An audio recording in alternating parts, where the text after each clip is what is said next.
Chapter 4 Dutch वैंडरलिंडे। यह सिर्फ एक मुकाबला नहीं है, यह दो विचारधाराओं का टकराव है, गुरु और शिष्य का अंतिम सामना, स्वप्न और वास्तविकता का अंत।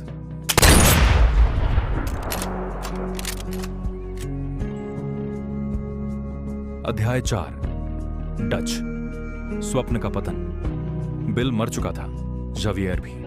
अब बचा था सिर्फ एक नाम, डच वैंडरलिंडे। वो आदमी जिसने जॉन को बनाया था, उसे सिखाया था ये डरना मत, झुकना मत, सिस्टम के आगे घुटने मत टेकना। डच कहता था, हम स्वतंत्र हैं, हम किसी सरकार के गुलाम नहीं हैं। और एक समय था जब जॉन उस पर आंख बंद करके विश्वास करता था, लेकिन समय ने उस स्वप्न को धीरे धीरे तोड़ दिया। डच अब पहाड़ों में छिपा था, अपने नए साथियों के साथ, अराजक, बेकाबू, हिंसक।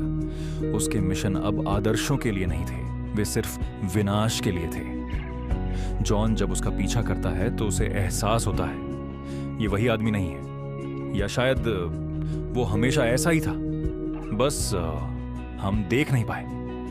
एक गांव में डच हमला करवाता है, निर्दोष लोग मारे जाते हैं। जॉन दूर खड़ा देखता है, उसकी आंखों में सवाल है, क्या ये वही आजादी है जिसका वादा किया गया था? उसे समझ आता है, जब इंसान खुद को भगवान समझने लगता है तो वो राक्षस बन जाता है। डच अब विचारधारा से नहीं, अहंकार से चल रहा था। उसे लगता था अगर दुनिया उसकी सोच को नहीं मानेगी तो वो दुनिया को जला देगा। आखिरकार जॉन पहाड़ों में डच को घेर लेता है। सूरज ढल रहा है, आसमान लाल है, दोनों आमने सामने खड़े हैं। कुछ पल चुप्पी। डच मुस्कुराता है, जॉन तू बदल गया है। जॉन शांत आवाज में कहता है, नहीं, मैं बड़ा हो गया हूं। डच हंसता है, सभ्यता ने तुझे पालतू बना दिया, तू अब उनका कुत्ता है।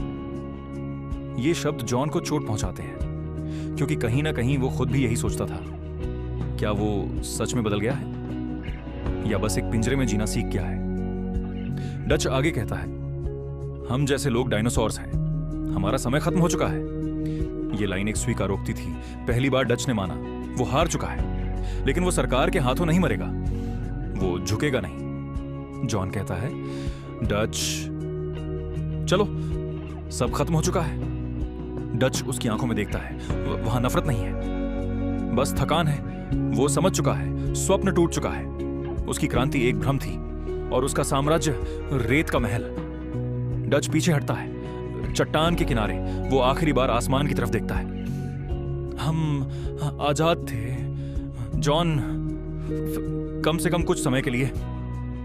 और फिर वो खुद को नीचे गिरा देता है। जॉन चिल्लाता नहीं, वो बस खड़ा रहता है, क्योंकि उसने दुश्मन को नहीं, अपने अतीत को गिरते हुए देखा है।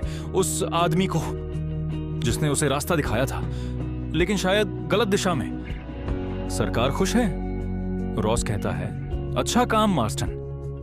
लेकिन जॉन जानता है ये अंत नहीं है। सरकार ने उसका इस्तेमाल किया है, और जो लोग सच्चाई जानते हैं उन्हें अक्सर जिंदा नहीं छोड़ा जाता।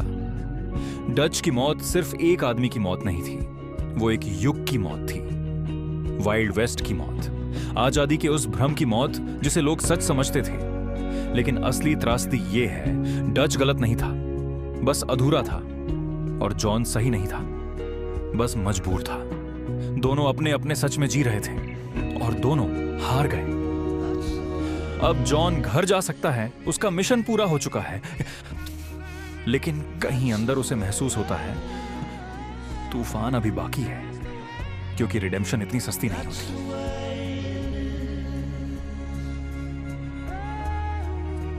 That's the way.